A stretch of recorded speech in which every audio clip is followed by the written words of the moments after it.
Shalom saudara-saudari yang terkasih dalam Kristus. Jumpa lagi dengan saya di 12 Days of Christmas Prayer. Ini adalah program kolaborasi antara KPA Sydney dan KPA Jakarta yang kita jalankan selama 12 hari dalam rangka menyambut Natal, di mana kita mau berdoa bersama-sama setiap harinya dengan intensi doa yang berbeda-beda. Dan hari ini tidak terasa adalah hari yang ke-11. Berarti Natal tinggal sebentar lagi dan tahun 2020 sebentar lagi segera berakhir. Tidak terasa dan waktu berjalan begitu cepat. Tapi kita mau bersyukur atas penyertaan Tuhan yang luar biasa dalam hidup kita sepanjang tahun ini. Dan saya mau berharap dimanapun Anda berada, Anda semua dalam keadaan sehat dan penuh dengan berkat Tuhan. Hari ini hari yang ke-11, kami akan mendoakan intensi untuk mereka yang terhilang, untuk domba yang terhilang. Dan kenapa ini penting? Dalam kitab suci berkali-kali Yesus mengatakan bahwa domba yang terhilang itu harus dicari.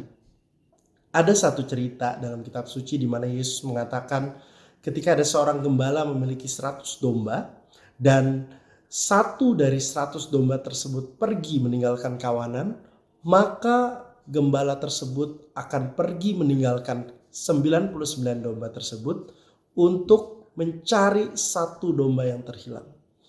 Dan dia bilang begitu dia menemukan satu domba yang terhilang, maka dia akan lebih berpesta, lebih berbahagia karena satu yang ketemu tersebut daripada 99 yang lainnya. Dan ini menunjukkan bahwa people really matter to God. Kita the word, the sentence sometimes we heard bahwa for the greater good. Maybe the sentence for the greater good is not actually accurate in this matter. Karena Tuhan di sini dengan jelas mementingkan satu yang terhilang daripada 99 lainnya. Dan di sini saudara-saudara yang terkasih, bukan berarti Tuhan tidak mementingkan yang 99. Tetapi yang 99 seharusnya patut bersuka cita bersama-sama dengan si gembala karena satu domba ini ditemukan. Dalam kitab suci seringkali disebut gembala dan domba. Dan kenapa disebut domba? Karena domba itu adalah hewan yang perlu guidance, hewan yang perlu sekali untuk di-lead dan dipimpin dan diarahkan. Dan saudara-saudara yang terkasih, kita harus mengakui bahwa kita sebagai manusia lemah dan sangat tidak sempurna. Kita adalah domba-domba yang perlu di-guide oleh gembala kita, yaitu Yesus Kristus. Nah, hari ini kita mau berdoa bagi domba-domba yang terhilang, jiwa-jiwa yang terhilang, mereka yang belum mengenal Tuhan, atau mereka yang tadinya mengenal Tuhan lalu sekarang meninggalkan gereja, atau mereka yang kecewa terhadap Tuhan sehingga mereka tidak serius lagi ikut Tuhan. Ada banyak jenis-jenis domba-domba yang terhilang. Salah satu cerita yang terkenal dalam kitab suci itu ada cerita tentang anak bungsu yang meminta warisan dari ayahnya dan pergi. Dan perikop itu berjudul Anak yang Hilang. Dan seringkali kita pikir bahwa anak yang hilang itu adalah satu anak, yaitu si bungsu yang pergi meninggalkan rumahnya, berfoya-foya, dan akhirnya berbuat dosa, kembali dengan tangan hampa, kehabisan harta, dan minta tolong kepada bapaknya. Dan kita pikir anak bungsu tersebut adalah anak yang hilang. Tetapi kita tahu dalam cerita tersebut, ketika si ayah membuat pesta untuk si bungsu yang kembali dari negeri jauh dan kembali pulang, ya, dibilang domba yang hilang, anakku yang hilang telah diketemukan kembali, maka si anak sulung ini tidak happy. Anak sulung ini jadi kecewa dan anak sulung ini malah jadi marah-marah kepada bapaknya. Dan saudara-saudara yang terkasih, ini menandakan bahwa yang hilang dalam perikop tersebut bukanlah hanya anak yang bungsu, tetapi anak yang sulung pun juga adalah anak yang hilang. Dua anak ini, anak sulung dan anak bungsu, mensimbolkan dua tipe orang yang hilang, dua tipe orang yang jauh daripada Tuhan. Anak bungsu melambangkan mereka yang keluar dan jauh dari Tuhan dan berada di luar gereja.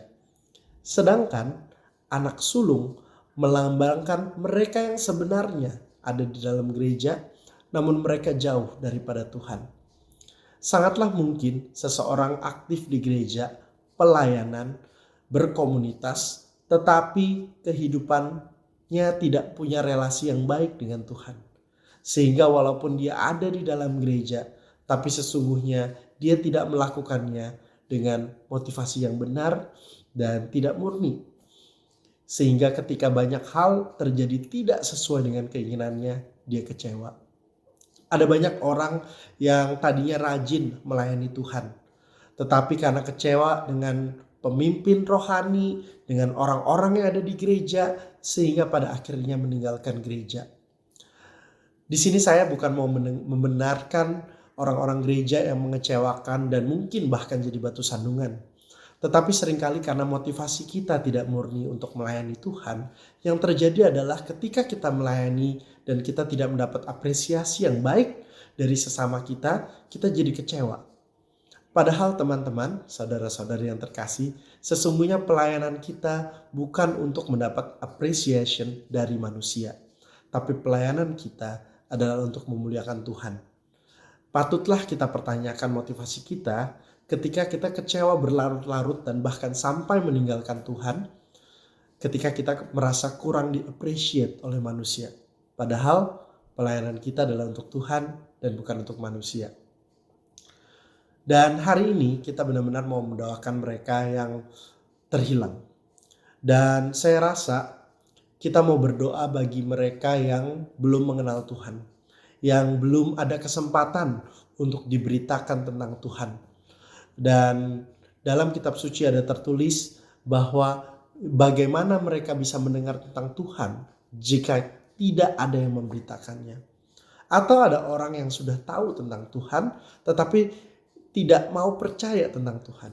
Mereka mengatakan bahwa it's very abstract. God is very abstract dan tidak ada bukti saintifik dan ada banyak hal lainnya. Sekedar sharing saja, saya memiliki teman yang dulu sangat berdedikasi mengikuti Tuhan. Yang dia lakukan adalah dia baca kitab suci dari awal sampai akhir.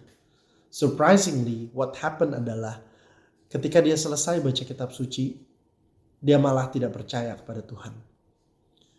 Apa yang terjadi? Dia mengatakan banyak sekali kontradiksi dan fakta-fakta yang doesn't match up dalam kitab suci. Sehingga dia merasa ini kitab suci benar-benar buatan manusia, dibuat-buat orang, dan dia jadi tidak percaya Tuhan sejak saat itu.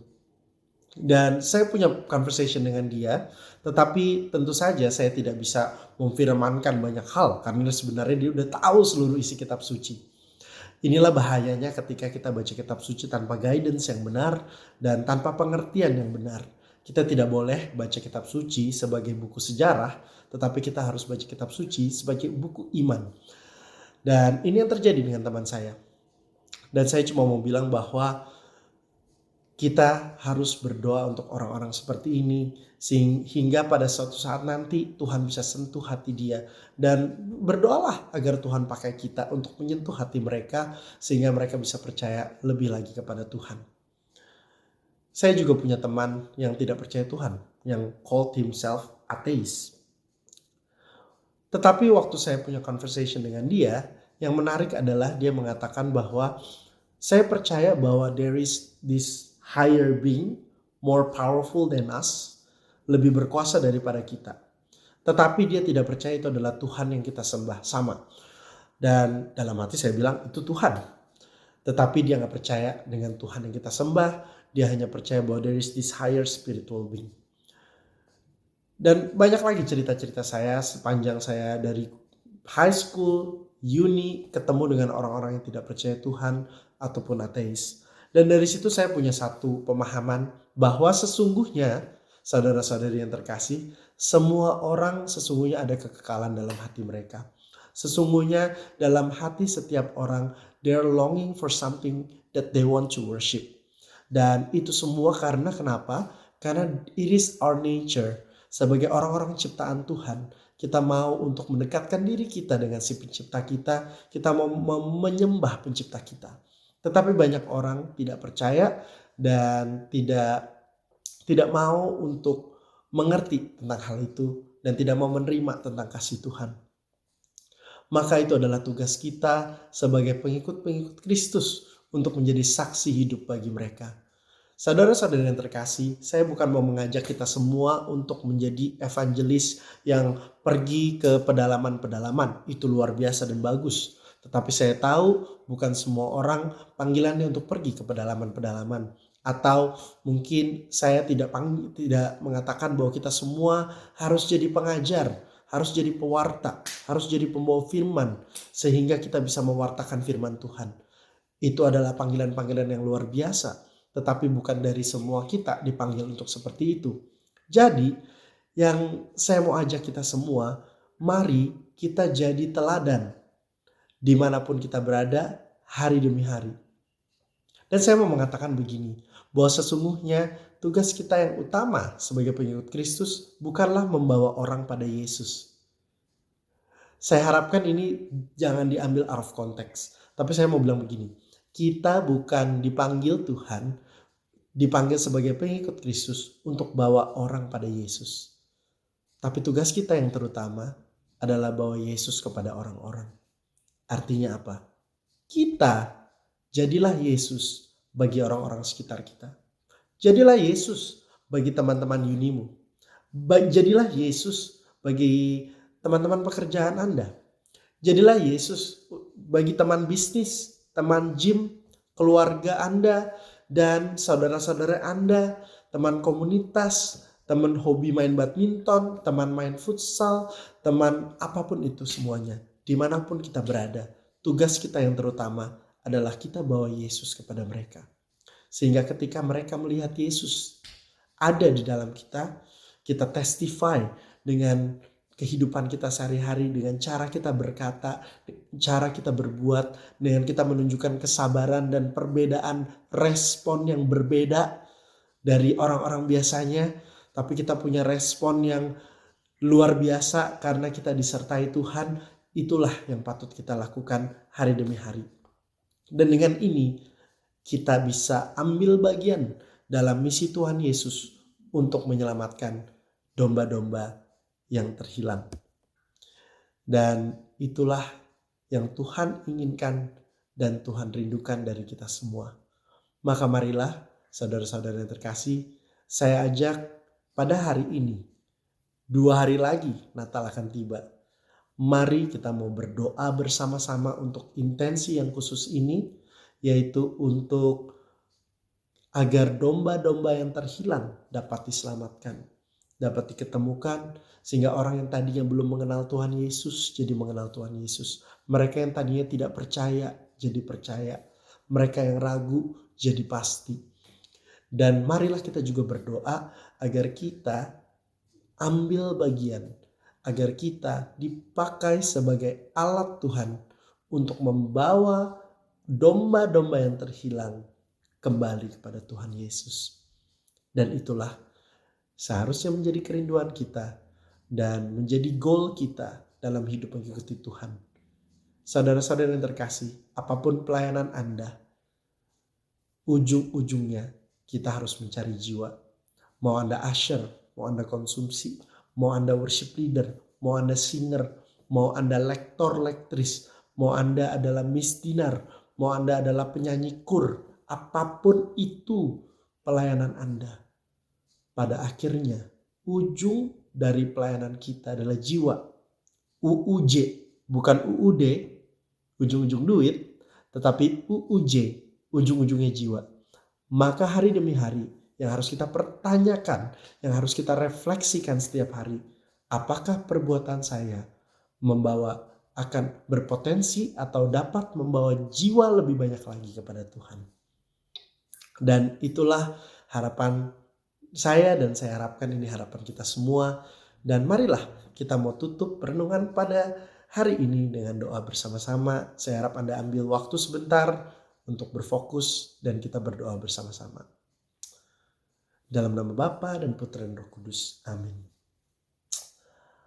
Allah Bapa dalam surga, kami bersyukur atas kesempatan yang Kau berikan untuk mendengarkan renungan-Mu pada hari ini.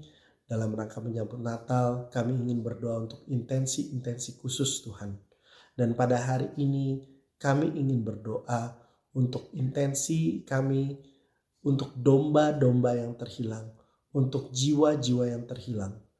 Dan yang pertama Tuhan, kami mohon agar Engkau yang ketemukan mereka yang terhilang, terutama mereka yang belum tahu tentang Tuhan, mereka yang belum mengenal siapa itu Tuhan. Biar sungguh Engkau yang ulurkan tangan-Mu dan bukakan jalan, agar dalam hidup ini mereka pada akhirnya dapat diberitakan tentang Tuhan, sehingga mereka bisa menerima Engkau dan mendapat keselamatan dan hidup abadi kekal bersama Engkau. Kami mohon. Allah Bapa dalam surga, kami juga mau berdoa bagi mereka yang tadinya mengikuti Engkau tetapi kecewa dan pergi meninggalkan gereja. Biar sungguh Engkau yang lembutkan hati mereka, Engkau yang ampuni dosa-dosa mereka, dan biar Engkau yang bukakan jalan agar mereka sekali lagi dapat tersentuh dengan kasih karunia-Mu Tuhan, melalui orang-orang sekitar mereka, melalui kami dan saudara-saudara mereka Tuhan, agar sehingga pada akhirnya mereka dapat menemukan jalan kembali kepada Engkau. Kami mohon. Kami juga mau berdoa Tuhan agar Engkau pakai kami sebagai alat kerajaan-Mu Tuhan, untuk menjadi kesaksian bagi orang-orang sekitar kami, agar kami dapat menjadi garam dan terang, tanda dan alamat kerajaan-Mu dimanapun kami berada. Kami berdoa Engkau yang berikan kami kekuatan, hikmat dan kebijaksanaan, agar dalam setiap harinya kami menghidupi hidup kami, kemuliaan-Mu terpancar melalui kami Tuhan, sehingga mereka yang melihat kehidupan kami dapat melihat Engkau di balik kami dan tertarik untuk mau mengikuti Engkau. Kami mohon. Kami juga mau berdoa Tuhan untuk para pelayan-pelayan-Mu Tuhan, pencari-pencari jiwa-Mu di dunia ini Tuhan. Biar sungguh Engkau yang terus berikan para pencari-pencari jiwa-Mu dan kami semua juga Tuhan yang bertugas untuk mencari jiwa, kemampuan untuk menjadi saksi hidup dimanapun kami berada, dan kemampuan untuk berbuat beda dalam kehidupan kami sehari-hari, dalam menghadapi segala situasi dan problem, sehingga apa yang terjadi dalam hidup kami dapat menjadi kesempatan untuk membuka pintu bagi mereka untuk melihat sungguh kasih-Mu luar biasa. Kami mohon. Dan kami juga mau berdoa Tuhan untuk orang-orang yang kami kenal, yang kami rindukan untuk mereka pada akhirnya mengenal Tuhan. Untuk mungkin orang tua kami, mungkin kakak adik kami, mungkin pacar kami, mungkin suami istri kami, mungkin saudara kami, mungkin teman kami, siapapun itu Tuhan.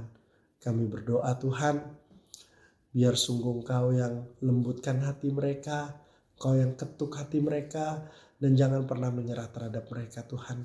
Agar pada akhirnya sebelum akhir hidup mereka bisa menemukan Engkau, bertobat, dan mengikuti cara hidup-Mu dan cara firman-Mu Tuhan. Kami mohon. Dan pada akhirnya untuk menutup hari ini, kami mau berdoa untuk intensi kami masing-masing untuk topik domba yang terhilang ini.